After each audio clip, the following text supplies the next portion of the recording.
Good morning all of you. तो बच्चों, आज पाठ पढ़ेंगे पद्य खंड से वे आँखें, जिसके लेखक हैं सुमित्रानंदन पंत जी। ठीक है, जिसके कवि हैं सुमित्रानंदन पंत जी। इस पाठ में सुमित्रानंदन पंत जी कहते हैं सुमित्रानंदन पंत जी को प्रकृति के सुकुमार कवि भी कहा जाता है और उन्होंने प्रकृति को बड़े मानवीकरण चित्रण करने के लिए उन्हें महारत हासिल है।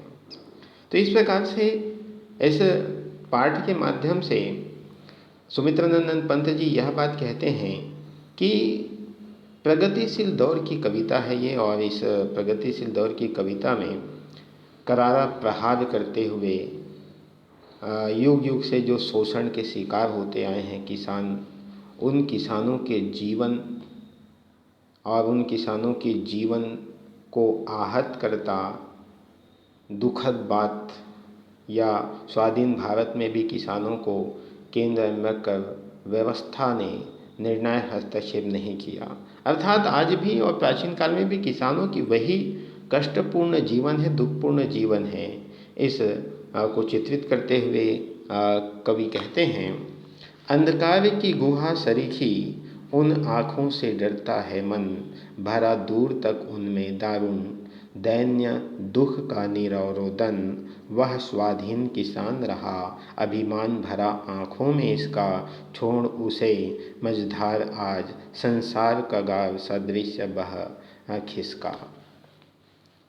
आगे कवि यह बात कहते हैं, आँखें नामक कविता में यह कवि यह बात कहते हैं, किसानों की दुर्दशा, किसानों की शोषण एवं दयनीय दशा को देखते हुए आहत होकर यह यथार्थ चित्रण करते हुए कहते हैं कि किसान की आँखें जो हैं दुख दीनता से भरी अंधेरी गुफा के समान भयानक दिखाई देता है, भयानक लगती है।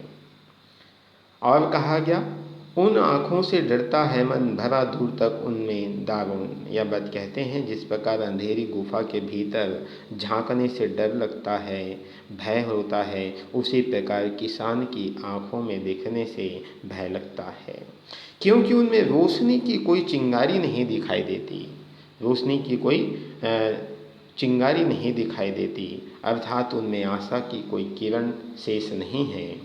उनमें तो केवल दरिद्रता है, उसकी आँखों में गरीबी, दुख और कष्ट सहे जाने का मौन रुदन है, यह मौन रुदन व्याप्त है, इसलिए उसकी आँखों में झांकने का उससे साहस नहीं होता है।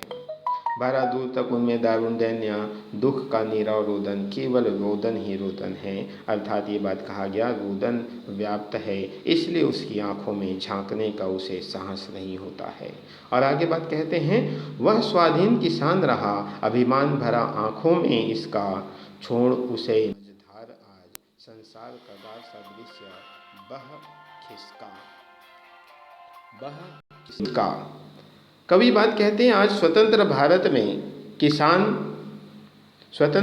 में किसान भी स्वाधीन हो गया है। इस बात का अभिमान उसकी आंखों में भी झलकने चाहिए थे, लेकिन नहीं झलकता है। लेकिन आज भी उसकी आंखों में वही दुख दिखाई देता है। स्वाधीन होने के बाद भी उसकी दशा में कुछ भी सुधार नहीं हुआ। किसान को मझधार में छोड़, अर्थात शासक वर्ग ने किसानों को अकेला छोड़ दिया है और किनारा कर लिया है। उन्हें स्वतंत्रता का कोई लाभ नहीं मिला। उनकी स्थिति जैसे पहले थी वैसे आज भी है। पहले भी वह कष्टपूर्ण जीवन व्यतीत करती थी, अभावपूर्ण जीवन व्यतीत करता था। आज भी वही कष्टपूर्ण, वही दुखपूर्ण, वही अभावपूर्ण जीवन व्यतीत कर रहा है किसान। तो बच्चों, आज के लिए इतना ही। धन्यवाद।